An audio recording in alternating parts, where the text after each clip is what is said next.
Do you want to relax? Are you having trouble sleeping or focusing?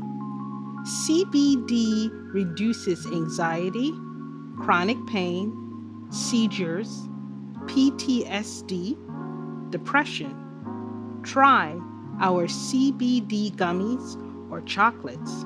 You will be very satisfied. Visit cbdcollections.net. cbdcollections.net. cbdcollections.net.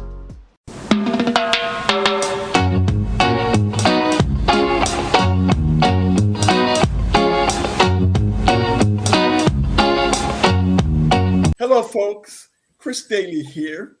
It's always great to have great conversation with Jamaicans doing wonderful things wherever they are in the world. And we have a great guest for you today. We have none other than Myrna Loy. Myrna is celebrating Black History Month in the UK today. But apart from that, she has had a very interesting life. We've had her on before, and when you are a repeat guest on this show, you're very special. So Myrna, she was born in London of Jamaican parents. She's the managing director of the Black Bright News, which was developed for awareness around negative stereotypes within our community. She's not only the managing director, she also has many community outreach programs, particularly focus on folks who have been abused, who have been robbed of trust and power. This multi-talented woman is also a qualified counselor, and she does lots of counseling through her program, Talking Blues Relationship Forum. We'll renew our conversation with Myrna this morning around some very relevant topics. Welcome to our conversation, Myrna. Welcome, Chris. Lovely to meet you and see you over this platform. Great. For those folks who, especially here, or folks in the U.S. who may not have heard your story, you had a very challenging childhood. Give us in summary what made it so challenging for you. Give us a window into your life story. Well, I think when we, as adults, and look back on a challenging childhood, sometimes we do not know the reason why we behave the way we do, or the way I did. In my particular case, my mother came over to the UK pregnant, and so she had to put me in a foster home in order to work, in order to make a living. So I was placed in a foster home for the formative time, for the formative years. So I guess when I say it was a challenging childhood, it is because at one minute I was with a loving mother, and the next minute I was with an Anglo-Indian lady and a white lady whose role was to look after children. It wasn't to show them love. It was just to show them discipline. And it was just a very, very cold environment. And out of that, my mum took me back when I was about 10 years old. And so when I went back to my mum and my mum started asking me to do things, I became very rebellious. I think I was resentful, even though I mean, looking back at it now as an informed adult, I can understand why I was rebellious, because I didn't feel as though my mother, who had sent me away, should tell me what to do. So that led to a lot of misjudgment. It led to poor decisions. I ended up being pregnant at 16. My mum took my child. And so I ended up running off and getting married. And so it was a kind of a really challenging, because I was young, I was rebellious, and I was somebody who didn't listen to instructions. So that was my challenging upbringing. Wow. Boy, you're a person of adventure for sure. And given the circumstances, you did. Well, the other thing that came through here that folks who know you, you did not take the victimology role. No, I You definitely turned your didn't. scars into stars. What Yeah. gave you the motivation to actually choose that kind of path in life? I think my mother played a pivotal role because my mother was always telling me I'll never amount to anything. You know, nobody's going to want me. And my head is picky and my head is small. And she was constantly a critic. And so I found myself trying to prove her wrong. And so in her head, in her mind, on reflection and after talking to her, she was a bit resentful that she kind of blamed it onto me, that I kind of was responsible for her making her choices and not doing well and having to settle and things like that. So I took it on board to try to make her proud of me. So regardless of what she said to me, I was determined to do the opposite. So if she told me not to marry a Jamaican, I would marry 2 Jamaicans. If she told me, you know what I mean? If she told me not to go here, I'd go. So when she told me I wouldn't amount to anything, I would make sure I did. If she told me my hair was picky, okay, I wear wigs. But you know what? I used to rebel against everything she told me. And I think that was my motivation. I mean, a lot of people will take that criticism as negative and it can actually put them down and make them feel less than. But for me, it had the opposite effect. I was constantly trying to prove myself. And I think maybe subconsciously, that's why I do so much today. Wow, this is incredible. Yeah, well, along the way, part of it, I think, why you did so well, you discovered you had all of these skills. Okay. And you had the skills of expression and communication. And you use that as a means of healing. Yes. Tell us a little about your writing, how you use that as a healing pad, and about your journalistic skills. Well, it's interesting with the writing part because as I've said, I had a baby at 16. So my mother was a very proud woman. And so she didn't want anybody to know her daughter was pregnant. So she kind of put me in a separate part of the house. And so what I would do, she gave me a laptop. Well, not a laptop. It was like a little typewriter. And she told me to practice to become a secretary. And what I used to do is I just used to write. And as I wrote, my thoughts rhymed. Every time I wrote a sentence, it would just rhyme. And so I used to write how I was feeling, you know, and every kind of emotion I felt, that was the way I got through it. So poetry became my therapy, even though I didn't know it back then, because whereas there was no one to talk to for me, I was able to talk through my writing and kind of talk to God, because that was the only person who, even though he was invisible, I considered could hear me. And so that's how my writing, and then as I got older, it turned into painting. Painting was very therapeutic. And then with my writing my books, it's just about telling my story. And, you know, so other people, even though you're beaten up and even though you feel down and even though the world is against you and even though people say bad things about you, you don't have to let it get to you. I mean, it's easy to say, it's easier said than done, but it is about mindset. And I was fortunate enough to have a strong mindset and a determined mindset, which made me, you know, more or less what would have happened to a lot of other people who might have come homeless, gone on drugs, did this, do that. That didn't happen to me. And I ended up, you know, actually getting a good job, doing lots of things that was very productive and very positive. Incredible. That's great. Recently, I guess, as you know, we live in a world of change. And now the way we communicate and connect with people have changed with new media, and you've adapted. Tell us a little about how you've adapted to still remain connected with folks and to actually even expand your audience. Well, I think I didn't have a voice when I was young, and I never used to like the way I looked.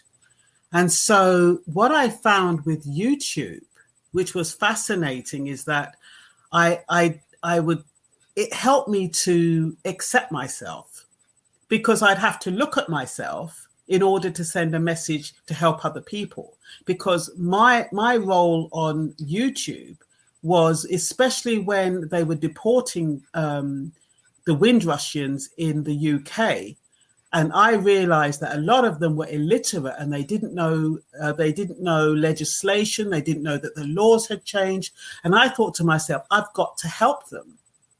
And so I started doing my videos because of that.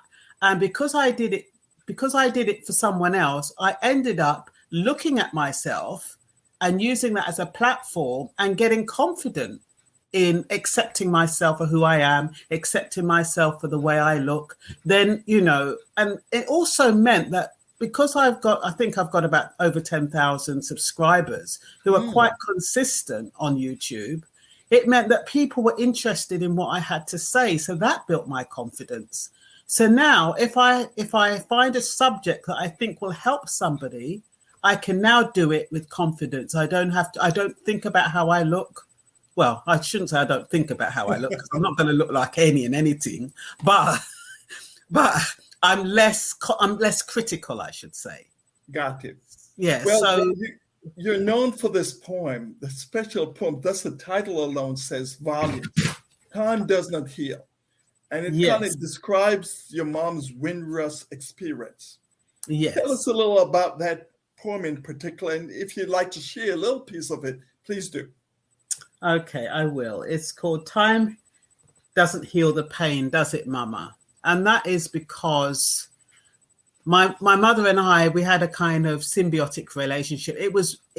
I loved her to death, but she found it difficult to show love. I'm not saying she didn't give me love, but she found it difficult to demonstrate love. And I think, my father, he betrayed her. And I think I look so much like my father. I think that was the reason why she found it difficult every time she saw me to forget about that experience, which she felt destroyed her life. So that's why I wrote this poem. And I'm going to read it to you now. Oh, Mama, you poor creature. You came to a country where you knew not your future. Your corpulent belly protected me from harm temporarily. My father asked you to stay, but you turned him away. Your pride could not deal with the hurt you'd concealed, so you left your home without a word to anyone. Your pain and affliction became an addiction, causing you to choose a route with such predilection.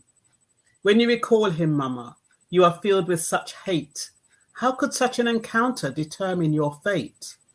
You decided to sail from one place to another, leaving behind your mother and father, only to discover that cold winds and expressions would serve to teach you a different kind of lesson. What could I do?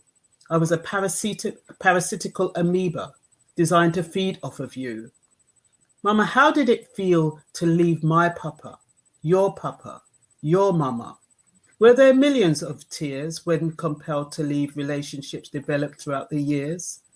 How did it feel to leave palm trees and blue skies for a country of prejudice and a country of lies?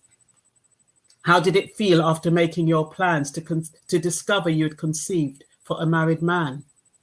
Was it his fair face or his warm embrace that enchanted you towards that secret place? Or was it his style that deceived you by guile, or his charismatic attest that made you accept? Do you despise him, Mama, because of that pain? You never ever mention his name. Do you resent me, Mama, because I look like him? The bout of time is long in breaking. It was so long ago, and yet you're still so cold. You still cannot forgive him so that we can start living. Wow. Incredible. What kind of responses you're getting from folks when they hear you share with such deep conviction and empathy? Well, that was that was why I beat myself up at the awards, because that was the poem I wanted to recite, and because of the format, I didn't get a chance to. So actually, no one's heard that poem apart from what I did on the YouTube and now. Incredible. We're certainly honored and privileged to hear you, because I could see the emotions in you as you actually express that. Mm. You've written other books of poems. Yes. How would this, or in other genres, I assume also? I kind of mix. The patois with the English and the slang that we have over here. So yes, I've done poems like that. Okay. What, a British accent with yeah, it's like me can't find it in England. This weather I can bring me down. That's neat. In addition to be a writer and a journalist, you're also a businesswoman, and you've recently started a tea business. A tea business in all places in England. Yes, about the teas that start and where you get your products from, and what's the motivation to do this?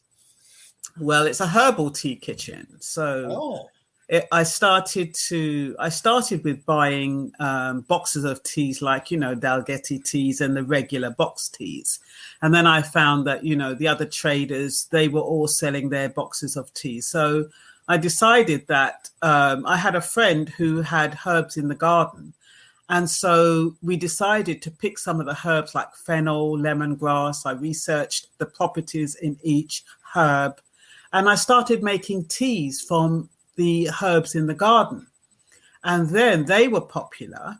And so then I started researching, and I'm actually going to start a herbologist course, but then I started researching the different kinds of herbs, and now I make custom teas. So if somebody comes in and says they've got a headache, or they've got, like the other day, somebody came in, they said she had parasites or whatever.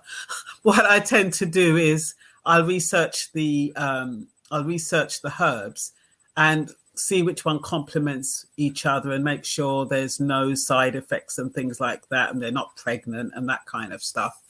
And I kind of make custom teas and do sorrel and Irish moss and stuff like that. So it's a variety of different teas or beverages that I concoct. And it's just really to help heal, because people coming out of COVID, a lot of them are so depressed and they really want to have something healthy. And I'm not saying that, my herbs heal, but through research, they do say certain herbs heal certain parts of the body, or they're meant to heal certain parts of the body. So it just makes people feel better. And that's my role. I just want people to feel better, whether it's through counseling, whether it's through my teas, whether it's through my magazine. It's kind of like a healing journey for people, because I didn't really get that nurturance. So I like to give that nurturance to people who cross my path when I can. Wonderful. Thank you for that kind of big-heartedness that you have, Myrna. Can folks overseas also buy? Do you support a global marketplace? Oh, no. If you don't live in Luton. Okay. No, what I do is I've got no intention of branching out. I'm keeping it small. I'm keeping it personal. Gotcha. I think the personal touch is what's needed these days. And so I've got no intention of branching out. It's what I can manage to do with my time. And that's how I'm doing it at the moment. Well, that's how I plan to do it. I don't plan to branch out and go global and have a website. Okay. If you live in, if you can make your way to Luton, then good. Wonderful. Well, if you're visiting Luton, you may make sure that it's on your stock. I know one of your deep convicting passions is around the Windrush stuff. Although it's not very prevalent in news, as opposed to, I hear they're making a statue towards it. people's lives are still being affected. It's a tragedy. It Could is you a just tragedy. bring us up to speed as the current status of the situation there? Well, it hasn't really changed. I mean, they've still got task forces trying to see how many people can get compensation. We've still got people being deported, and it's just a mess, really, because the Windrush generation, they've been trapped by legislation, and that's the only way I can put it. Because when they came over as Commonwealth citizens, believing that they had a right to be in the UK, have a right to live in the UK, and they brought their children, because the children are the ones who are suffering now. They brought their children with them, believing that their children would have a right in the UK. But what the UK has done, they've amended legislation so that if the I think it's if the parents aren't born in the UK, if the grandparents aren't born in the UK, technically you could be deported if you've done something wrong. Now, so technically, because my parents were born in Jamaica, even though I've been here 69 years, they could boot me out. You know what I mean? If I committed a crime. Because remember the Shamima Begum, she was born in this country, but they deported her to the country of her parents, even though that country wasn't even a country that could take the child. I think Jamaica is a bit different. I think Jamaica will take the children of Jamaican parents, but that is the situation now. So the hostile environment policy is still in place. You know, banks, employers, landlords, all ganging up to make sure that you show them your immigration status. For those people who came through the Commonwealth and didn't have the paperwork, didn't have to prove their status, they wouldn't have had any documentation if they didn't travel. So therefore, these people have either got kicked out of their homes and can't get a job. And it's devastating. So many have died, so many are sick, so many, just at their wits' end. They don't know whether they're coming or going. And they put all their life into the UK.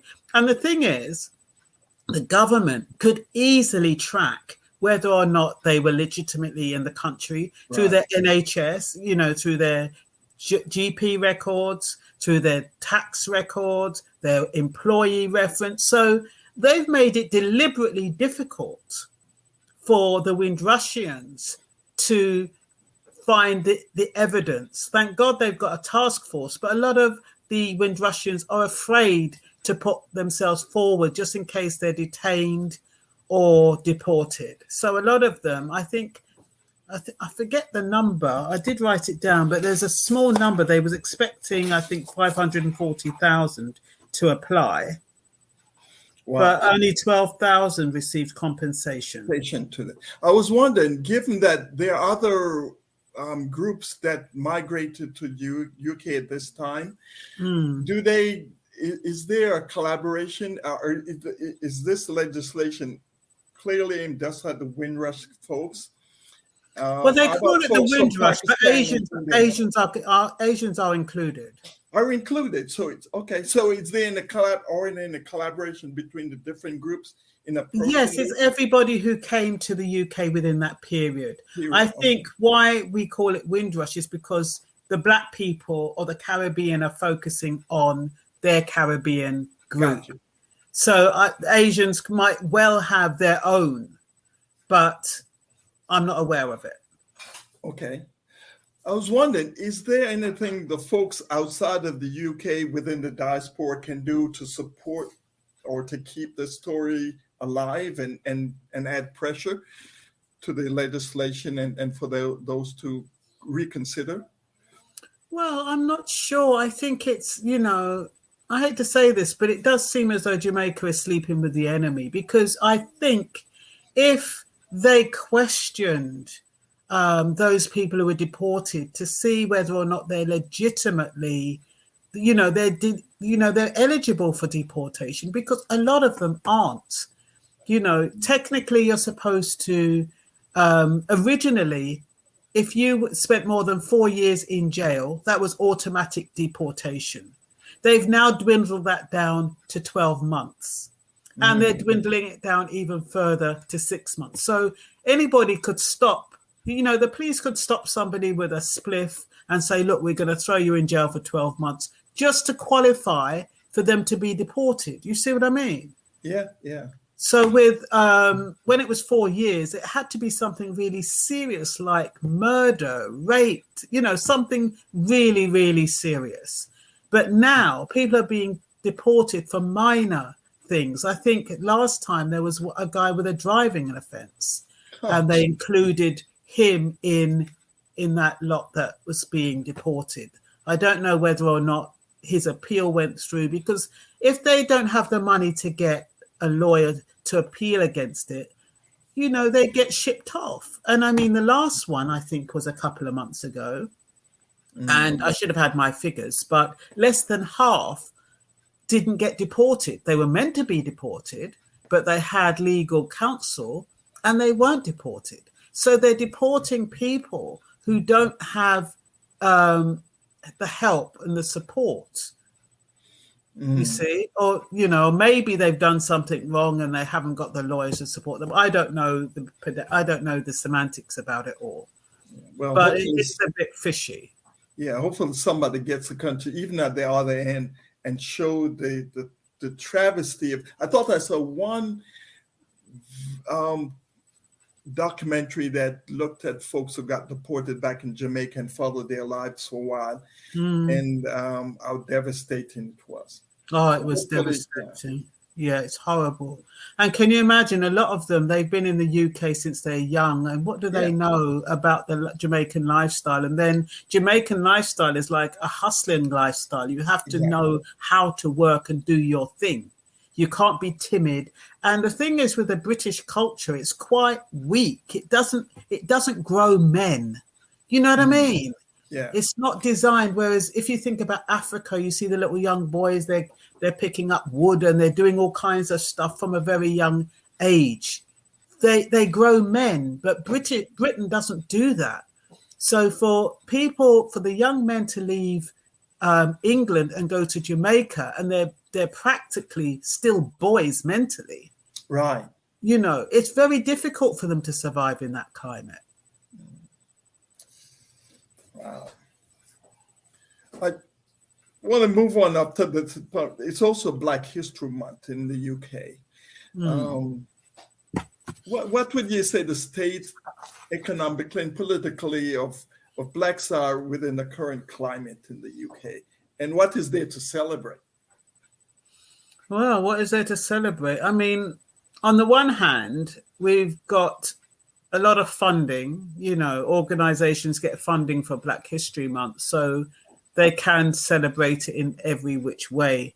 I think last week was a prime example.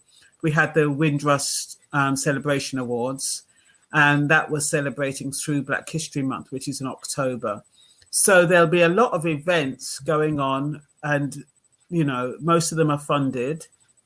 I happen to have paintings in the War Down Museum. I'm the first Windrush painter to ever have their artwork in that museum. It's a very kind of an old, pristine, what they call that word, but it's very traditional. So to see some Black paintings in there, it's quite strange. But yeah, so there's different things that are going on. And as far as economics, we still got Black Pound Day that, the Black people are trying to put it in place. But last year, the police were raiding all the little Black businesses in the market on Black Pound Day, saying that they were looking for weed and this and that. So it was disrupting the service. So whereas people were meant to be making a little bit more money on that day, that didn't happen. Well, I'm glad you're there and being such a model of, I said, not just of fighting, of staying stable, of getting up and keep moving. And I thank you, Myrna, for that kind of spirit that folks are down. They have you as a great model to look for, to say, gee, we can take a licking, but we can keep on clicking. What can we expect next from you? Well, I think specialism. I'm doing so many different things, and I want to specialize now. Find a way to amalgamate all my skills and my talents into one direction. Like I said, I'm thinking about doing a herbalist course, and I can use my creativity in creating different kinds of teas, and I can use all my different skills in that direction. So I'm not going to say that it is going to be the TIHTK, but it will be some. I do intend to specialize now. I don't intend to take on anything new, but I intend to kind of hone in what I'm doing. So if I'm doing the YouTube, I'll be honing in on particular subjects instead of going all over the place. And I just want to try and galvanize all my information, and so it's a bit more I don't even know what the word is, but I think you understand what I mean. It's a harvesting of all of that thing and giving it some very focused direction. Yes, exactly. Yeah, that's it. You've said it perfectly. Okay. As we close today for this delightful conversation, Myrna, any parting wisdom you have for our audience? I just wanted to say, let criticism grow you, not thwart you. In other words, we're so sensitive. We've become such a fragile race, and we're kind of very fearful. A lot of us are very fearful. And all I'm saying is that, when somebody criticizes you, don't take it personally. It's usually coming from their energy. It's got nothing to do with you, but just use it. Take from it what you can and just use it to build yourself. That's all I would say. Wow, that's wisdom, eternal wisdom. Thank you so much, Myrna, for spending some time with us. Continued success and growth to you. Okay, then thank you. Talking to you soon again. Okay, then take care now.